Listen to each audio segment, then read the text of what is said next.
والنبیشہ قال قال رسول صلی اللہ علیہ وسلم انا كنا نهيناكم عن دهومها، رسول کریم علیہ الصلوۃ والسلام نے فرمایا کہ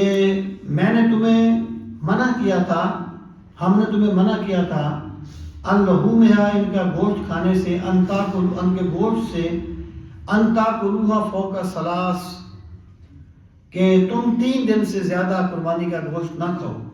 لیکن تسعکم جاء اللہ بسع، تاکہ کشادگی آ جائے گی، تاکہ اس وقت جس وقت تک کشادگی نہیں آتی لوگوں میں تو تم نہ کھاؤ۔ اب اللہ تعالیٰ نے کشادگی پیدا کر دی ہے، پھر کیا ہے، فَكُلُوا، کھاؤ، وَدَّخِرُوا، اور جمع بھی کر سکتے ہو۔ لیکن دیکھیں پھر بھی اگرچہ یہ چیز ہے، اجازت ہے اس کی، یعنی اگر ایک بندے نے جانور ذبح کر دیا، اس نے سارا گوشت اپنے گھر میں رکھ لیا، ہم یہ نہیں کہیں کہ اس کی قربانی نہیں ہوئی،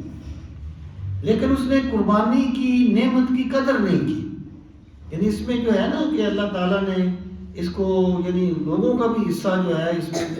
حکم دیا گیا ہے، تو انسان کو چاہیے کہ جس طریقے سے قربانی کا گوشت تقسیم کیا جاتا ہے اس طریقے سے کرنے کے بعد اگر اس کے حصے میں سے کچھ بچتا ہے تو وہ بچا لے، رکھ لے اس کو جمع کر کے۔ لیکن دوسری چیز جو ہے وہ آداب کے منافی ہے، اگرچہ قانون میں ہم نہیں کہیں گے کہ اس نے کوئی گناہ کیا ہے یا اس کی قربانی نہیں ہوئی۔ تو اب آپ نے فرمایا کہ وَاعْتَجِرُوا، کھاؤ پیو اور اللہ سے اجر طلب کرو، یعنی قربانی کو تم نے اللہ کے لیے جانور ذبح کیا ہے، تمہیں اس کا اجر ملے گا، تم اس میں سے کھاؤ گے، اللہ تمہیں کھانے کا بھی اجر عطا کرے گا، کیونکہ تم نے اللہ تعالیٰ کے حکم کی تعمیل کی ہے۔ اللہ خبردار، وَإِنَّ هَذِهِ الْأَيَّامِ، اور یہ جو دن ہوتے ہیں، ایام اکل و شرب و ذکر اللہ،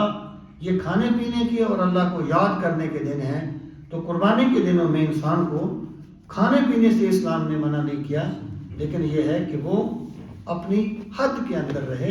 اور کسی کے حق پر استحصال کی کوشش نہ کرے۔ اللہ تعالیٰ ہمیں دین کا فہم نصیب فرمائے۔